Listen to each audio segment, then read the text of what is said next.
Su autorización, señor presidente, el segundo punto del orden del día aprobado es el segundo debate del proyecto de ley orgánica para impulsar la economía violeta.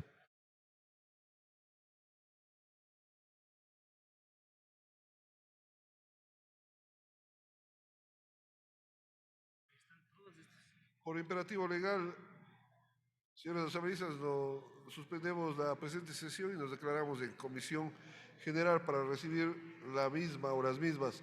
Señor secretario, por favor, de trámite, y le ruego que se establezca un plazo, un tiempo de 3 minutos por intervención, por favor. Tomamos nota, señor presidente. Nos declaramos en comisión general para recibir la intervención de las siguientes personas, tomando en cuenta el tiempo de la intervención, que será de 3 minutos. En una primera instancia contaremos con la intervención de la abogada María José Machado Arévalo, integrante de la Coalición Nacional de Mujeres del Ecuador y del Cabildo de Mujeres de Cuenca.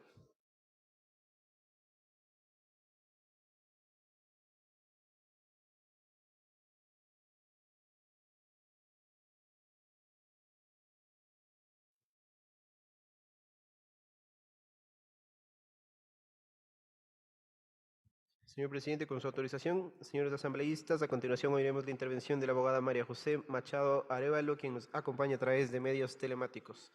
Abogada Machado, muy buenas tardes. Muy buenas tardes, señoras y señores asambleístas.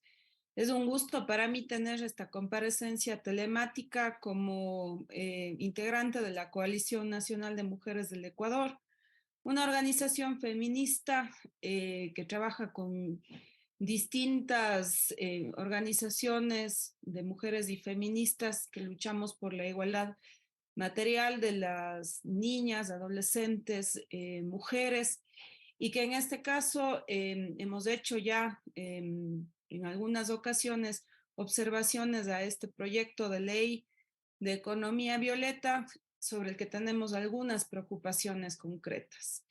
En lo principal, conocemos que en la actual versión del proyecto de ley se ha hecho una reducción de la posibilidad de trasladar los permisos de maternidad a la pareja, al padre. Sin embargo, tenemos una observación radical en ese aspecto, y es que pensamos que esto es abiertamente inconstitucional por varias razones. Primero, por el mandato de progresividad y no regresividad en el desarrollo de los derechos humanos y constitucionales en la legislación secundaria. Después, porque estos derechos, el derecho a la licencia por maternidad concretamente para las mujeres y para las personas con posibilidad de gestar, es un derecho personalísimo, es un derecho intransferible, y porque no podemos olvidar tampoco las recomendaciones de los organismos internacionales como el Comité de la CEDAW, como UNICEF, el Comité de los Derechos del Niño, la propia OIT, que hablan de la protección de la maternidad y de la lactancia, y en ningún caso de la maternidad como un obstáculo a la productividad, sino de la necesidad de entornos laborales y productivos que permitan la conciliación de las labores domésticas y de cuidados, pero fundamentalmente la corresponsabilidad en los cuidados entre mujeres, hombres, familias, empresas, la sociedad, por supuesto, y el Estado. Entonces, en ese sentido, sabemos también que existe una sentencia vinculante de la Corte Constitucional que ha mandado expresamente a la Asamblea Nacional a regular una ampliación de las licencias de maternidad y también de las licencias de paternidad. ¿Por qué? Porque según recomendaciones de la UNICEF, lo ideal sería, pensando en el interés superior de niñas y niños, que estas licencias sean de al menos 6 meses. Y las recomendaciones, ya que tienen muchos años de la Organización Internacional del Trabajo, hablan de licencias para las personas gestantes, para las madres, de al menos 14 semanas después del parto. Nosotros tenemos una licencia de 12 semanas que ni siquiera cumple con ese estándar mínimo, y sobre eso se está pensando en una transferencia, lo cual es absolutamente preocupante porque también apelamos a su sentido de al sentido común.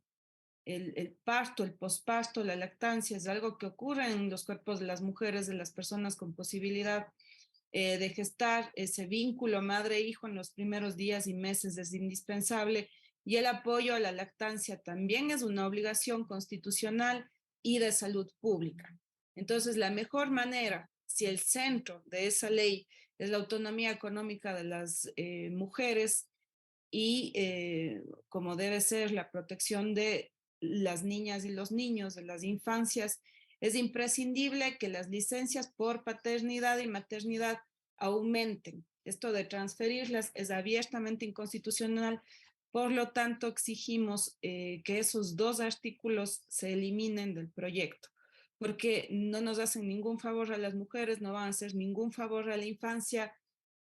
Por supuesto, hablamos de que esto es transferible de manera voluntaria, pero sabemos que en nuestro país la mayor parte de víctimas de violencia se encuentran precisamente en relaciones de pareja, en relaciones matrimoniales, o son personas divorciadas.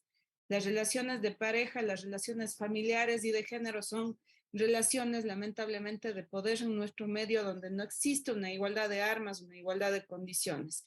Y establecer estos artículos, lejos de favorecer a las mujeres, lo que puede hacer es crear un escenario torcido para los empleadores y para que renuncian a un derecho tan esencial como el de la maternidad. Sabemos que actualmente el mercado laboral es muy flexible, que ya no se está cumpliendo con mínimos, y en ese caso pensamos que los derechos que ya están reconocidos en el Código del Trabajo, en la Constitución, que son intangibles e irrenunciables, tienen que ser garantizados en su cumplimiento. Y me refiero concretamente al establecimiento de centros de desarrollo infantil en los lugares de trabajo. Esta ya es una obligación que está en el artículo 155 del Código del Trabajo y que lamentablemente no se cumple. El favor que podría hacer un nuevo proyecto de ley o una nueva ley en este sentido es garantizar controles efectivos por parte de las y los inspectores del trabajo para que esto se cumpla. Algunos aspectos que aparentemente son positivos en el proyecto de ley, como el establecimiento de planes de igualdad de oportunidades, la sensibilización a los empleadores. Todas estas cuestiones, si es que no tienen una sanción por su incumplimiento, representan en términos jurídicos leyes imperfectas, es decir, saludos a la bandera, no va a haber ninguna sanción por el incumplimiento de estas medidas que podrían ser progresivas. También invito a ustedes a mirar lo de los incentivos tributarios en el caso de Señora, contratación concluida de su las intervención mujeres. en un minuto, por favor. Muchas gracias. Sí, lo de los incentivos tributarios también tiene que ser analizado, porque hay campos completos de trabajo que ya están feminizados. Más bien habría que garantizar ahí el ejercicio efectivo de los derechos de las mujeres, y lo que siempre hemos venido insistiendo las organizaciones es en la necesidad de crear un sistema nacional y público de cuidados. No podemos hablar de autonomía económica de las mujeres sin hablar de la injusticia que está detrás de seguirnos haciendo las responsables o principales eh, encargadas del trabajo doméstico y de cuidados sin remunerarlo. Entonces, la única forma de hacer justicia y de eliminar brechas salariales y feminización de la pobreza es creando un sistema público y nacional de cuidados. Muchas gracias. Estas son nuestras principales inquietudes. Tenemos otras que las podemos hacer por escrito, y agradezco la posibilidad de ser escuchada en esta sesión.